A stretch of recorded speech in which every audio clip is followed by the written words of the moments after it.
welcome back to my channel. I recently filmed a video last week.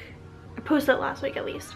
And I mentioned something about Ben Solo and Rey and their relationship and how I had an epiphany. This is that video that explains everything. So ever since The Last Jedi came out, I have been trying to mold this relationship in my head. And so I finally figured it out last week as I was trying to get to bed, and it all comes down to trauma, because both of them go through trauma.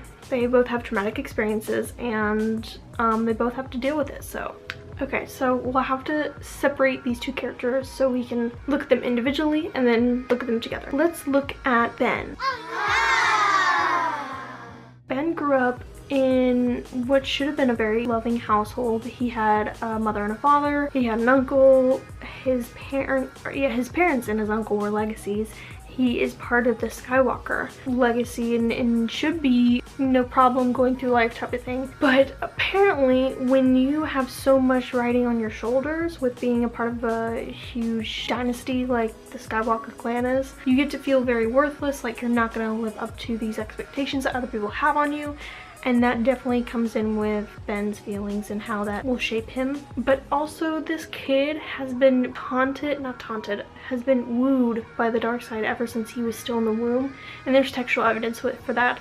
I believe it's in the Bloodline series. Leia makes a remark about it. Even before he was born, there was this darkness that was trying to pull him to that side, but of course there's that light that just like is pulling him as well, and I think it's a little bit stronger, and he definitely says that in The Force Awakens. Growing up, his parents weren't really there. His mother was trying to build a whole new galactic senate. His father, went back to his smuggling, so of course his mom gave him to his uncle to help train, because of course Ben has these amazing force powers like his family. Then of course in The Last Jedi you hear Luke say that he saw this darkness and almost snapped, well practically snapped, but Ben felt like he could go to no one. So of course he's drawn in by this dark power, and that's where he feels safe, but like there's an abuse that comes with it too. You feel safe at first, and then there's stronger power that slowly starts to abuse that, and Snoke definitely shows those signs, and he's in deep.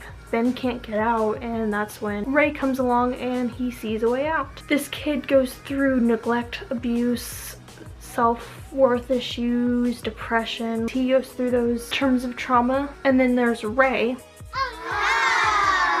who also goes through trauma. She's been abandoned by her parents. She is put into child labor. I'm trying to find the right word. Slavery, basically. Doesn't really get paid. She just gets food, so basically slavery. At a very young age, she practically raises herself. She has these attachment issues. She doesn't have a very good parental guidance in her life, and that's why she turns to Luke. I think even there's a point where she kind of turns to Leia. She kind of sees Leia as a mother figure. So she grasps onto all these older figures that could be her parents, and she needs that love and support, and her trauma comes from that and never having someone to care for her, which she is beginning to deal with, which you see in The Force Awakens. But the difference is Ben hasn't dealt with this yet, and Rey has. So I think what's going to happen is the end of The Last Jedi, Rey sees that Ben is trying to use Rey as a fix-it instead of him fixing his own issues, and she needs him to fix his own problems before he can come back.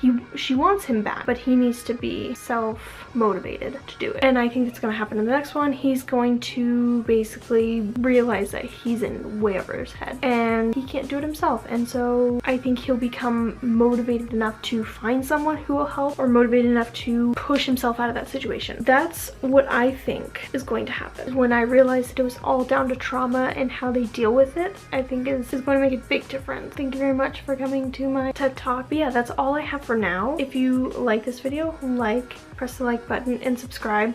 I have a Patreon channel if you want to support. It goes to me being a self-sufficient writer. But yeah, that's it. I will see you guys later.